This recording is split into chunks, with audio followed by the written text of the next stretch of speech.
İyi günler arkadaşlar. Teknik analize başlangıç serimizin indikatörler kısmına geldik artık. Bollinger Band'la başlayacağız. Bollinger Band yaklaşık 40 senelik geçmişi olan bir indikatör.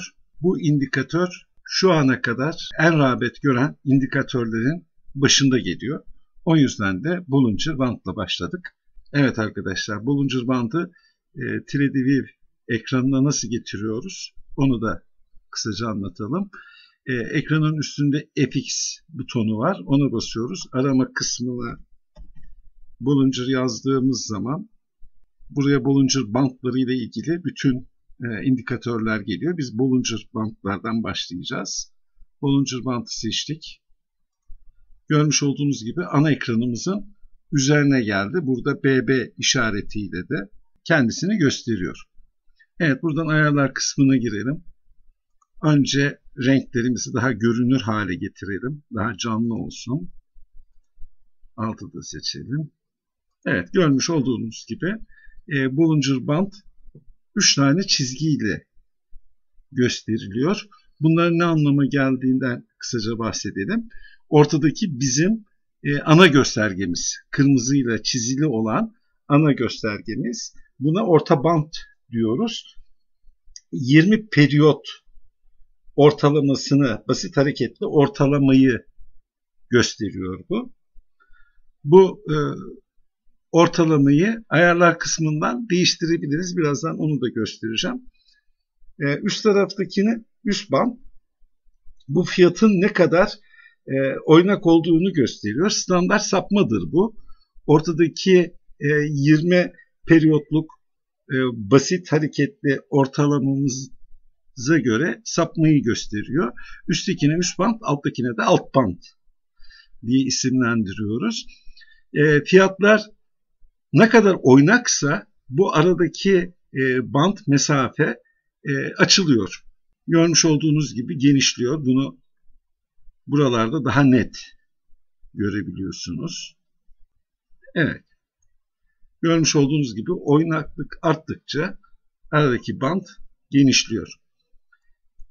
Ne zaman bu oynaklık azalırsa alt ve üst bantlarımız orta banta yaklaşıyor. Yani bantımız daralıyor. Bu Bollinger Band aslında al-sat sinyali veren bir gösterge değil. Sadece bize sapmayı gösteriyor. Ama oldukça faydalı bir indikatör. Genelde alt banta değdiği zaman fiyatın yükseleceği anlamını çıkarıyoruz biz buradan. Burada görmüş olduğunuz gibi alt banta ne zaman değerse fiyatımız yükselmeye başlıyor.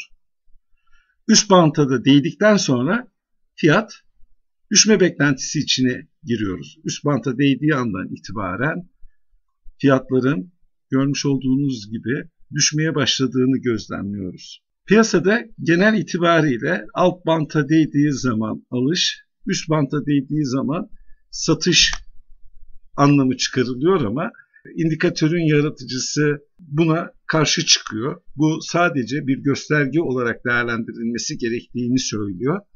Evet, Bollinger Band tek başına bir yorum yapacağımız indikatör değil ama bize çok sağlam veriler gösteriyor. Bunu ileriki yayınlarımızda diğer indikatörleri de anlatmaya başladığımız zaman hepsini beraber nasıl kullanacağımızı ve nasıl yorumlayacağımızı anlayabiliyoruz. Şimdi buradaki değerler bütün enstrümanlar için, yani altın için, döviz için veya kripto paralar için aynı şeyi ifade eder mi? Hayır, etmez. İleriki derslerimizde göreceğiz.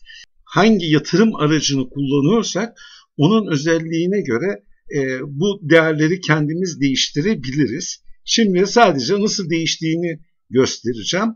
Ama ileri seviye derslere başladığımız zaman hangi enstrüman için hangi değerleri girmemiz gerektiği konusunda da size bilgiler aktaracağız. Bollinger Band'a gelip buradaki dişli işaretine bastığınız zaman girdiler kısmına geliyorsunuz. Burada uzunluk dediği 20 bizim basit hareketli ortalamamızı gösteriyor. Genelde 20 olarak kullanılır ama dediğim gibi bazen yatırım araçlarının kendine has durumlarından dolayı bu rakamı 10 veya 50 yapabiliriz.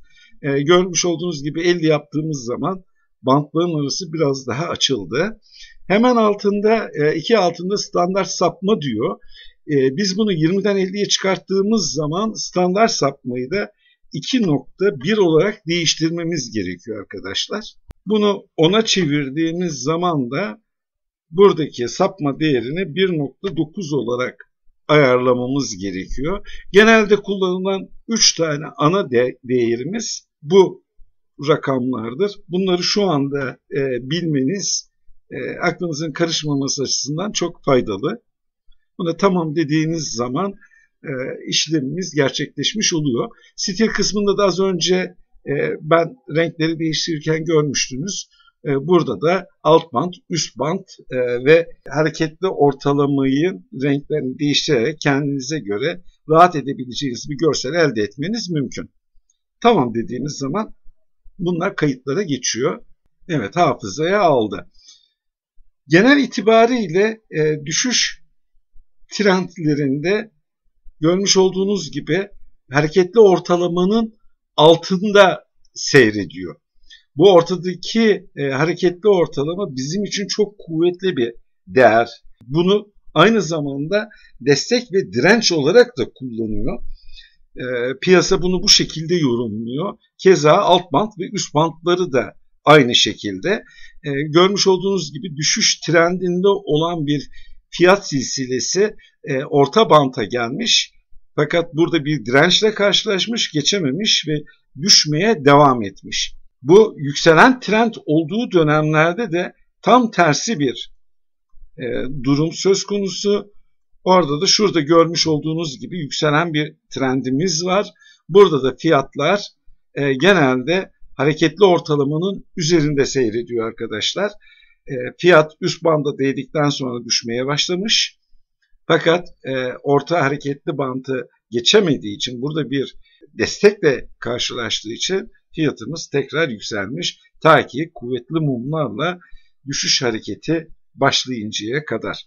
Evet, Bollinger Bandı genellikle büyük zaman dilimlerinde daha doğru cevaplar veriyor ama biz şu anda bütün dilimleri isterseniz şöyle kısaca bir bakalım. Bu incelemiş olduğumuz grafik 4 saatlik bir grafik. Genel prensibimize çok sadık kalmış. Alt banta değdikten sonra yükselmeye başlamış. Üst banta değdikten sonra düşmeye başlamış ve bu silsile sürekli bu şekilde hareket etmiş. Saatliğe geldiğimiz zaman keza saatlikte de aynı şekilde cereyan etmiş. 30 dakikalıkta da evet, burada güzel bir nokta çıktı aslında karşımıza. Fiyat hareketliliği azaldığı zaman, fiyatlardaki oynaklık azaldığı zaman daha önce bahsetmiştik, bantımız daralıyor. Yani alt bant ve üst bant birbirine çok yaklaşıyor. Bu aslında bir yön arayışı içinde, fiyatların bir yön arayışı içinde olduğunu gösteriyor. Her daralmadan sonra ciddi bir hareket başlayacağının işaretidir. Bollinger Band bize bu hareketi verir ve genelde bir tarafa doğru hareket ettiği zaman o yönde de devam eder. Burada da görmüş olduğunuz gibi daralan banttan sonra bir genişleme söz konusu ve fiyatlar aşağı doğru kırılmış. Bollinger Band bize bunun yönünü göstermiyor. Fakat hangi yöne doğru kırılırsa o yönde devam edeceği, genelde devam edeceği bilgisini veriyor. Bu keza her zaman aşağı doğru olmaz. Burada da görmüş olduğunuz gibi daralan banttan sonra hızlı bir şekilde fiyatlar yükselmeye başlamış ve bantımız ciddi şekilde açılmış. Keza aynı şey buradaki daralmadan sonra da olmuş. Şurada bir daralmamız var. Bundan sonra aşağı doğru kırmış. Bu kırılmaları biz diğer indikatörler konusuna geldiğimiz zaman Bollinger Band'la beraber yönünü de tayin etmeyi hep beraber öğreneceğiz arkadaşlar. Bu Bollinger Band her seferinde diğer zaman dilimlerinde de aynı şeyi gösteriyor bize. Görmüş olduğunuz gibi 15 dakikalık bir grafik. Fiyatlar daralmış. ve yukarı doğru yükselmeye başladıktan sonra da bantımız genişlemiş ve yükselişimiz yukarıya doğru devam etmiş. Keza burada da tam tersi fiyatlar düşüş eğilimine girmiş. Şu anda herhangi bir yorumlamaya girmiyoruz. Derslerimiz ilerledikçe yorumlama aşamasına geçeceğiz. Şu anda Bollinger Band'ın ne anlama geldiğini, nerelerde kullanmamız gerektiğini, bize hangi grafiğin hangi hareketleri önceden bildirdiğini öğrenmeye çalıştık. Umarım faydalı olmuştur. Eğer beğendiyseniz lütfen beğen tuşuna basarsanız bizi desteklemiş olursunuz. Ve hala abone olmadıysanız abone olduğunuz takdirde bu videoların devamı daha bir şevkle gelecektir. Size daha faydalı videolar çekmemiz için bizleri cesaretlendirecektir. Evet efendim. İzlediğiniz için teşekkürler. Bol kazançlar.